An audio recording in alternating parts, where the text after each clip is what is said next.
Désolé, il fait chaud, je transpire un petit peu, mais il fallait absolument que je te raconte ça. Et commence à faire beau, il fait chaud, donc beaucoup de personnes vont se lancer dans l'immobilier, ou même si tu es déjà lancé dans l'immobilier, tu vas commencer à faire des phases de prospection. Parce qu'effectivement, il fait beau, on a envie de sortir, on a envie de bouger. Et ça me rappelle la fois, lors de ma troisième acquisition immobilière, j'étais tombé sur un agent qui ne voulait pas présenter mon offre. Alors je pense que ça a dû t'arriver, ou si ça ne t'est pas encore arrivé, je vais te raconter exactement ce que tu dois faire pour éviter de te retrouver bloqué ou que la vente se perde pour X ou Y raison.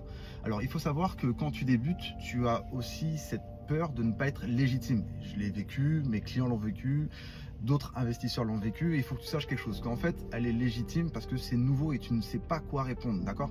Donc quand tu vas faire une offre, qu'elle soit justifiée ou non, parce que ton prix, c'est le prix que tu as déterminé, et que l'agent immobilier te dit par exemple, je ne vais pas la présenter, elle est trop basse, c'est hors de question, je préfère pas, vous allez faire fuir le client, c'est hors de question. Donc ça peut peut-être être choquant pour vous, et en fait vous allez appliquer ce que j'ai appris en négociation. J'ai quand même été formé par des inspecteurs du RAID lors d'intervention, et à côté de ça par un docteur qui était spécialisé dans la négociation.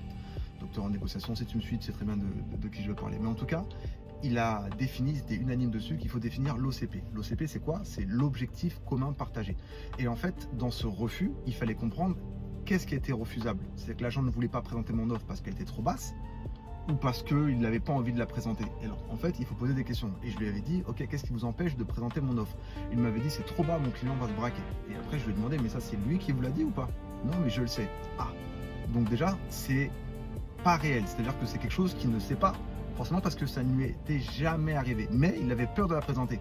Mais du coup, je lui dis, mais comment vous pouvez le savoir si vous ne l'avez pas présenté? Écoutez, moi j'ai un mandat de vente avec cette personne et je ne peux pas vous faire le prix que vous me demandez. Ok, mais factuellement, qu'est-ce qui vous empêche? Bah, je sais qu'il va dire non. Ok, mais allez, admettons, il vous dit non. Qu'est-ce qui vous empêche encore? Bah, j'ai pas envie de présenter mon offre, elle n'est pas légitime. Ah, c'est deux choses différentes. Elle n'est pas légitime. Donc pour vous, elle n'est pas réalisable, c'est ça? Oui, c'est pas légitime. Comment vous pouvez passer de tel prix, c'était 70 000 à 63 000 à l'époque? J'ai dit parce qu'il y a des travaux, parce que si, parce que ça, et parce que voilà, ça fait le bien qu'il longtemps en vente. Non, je veux pas, et en plus je vais perdre le mandat.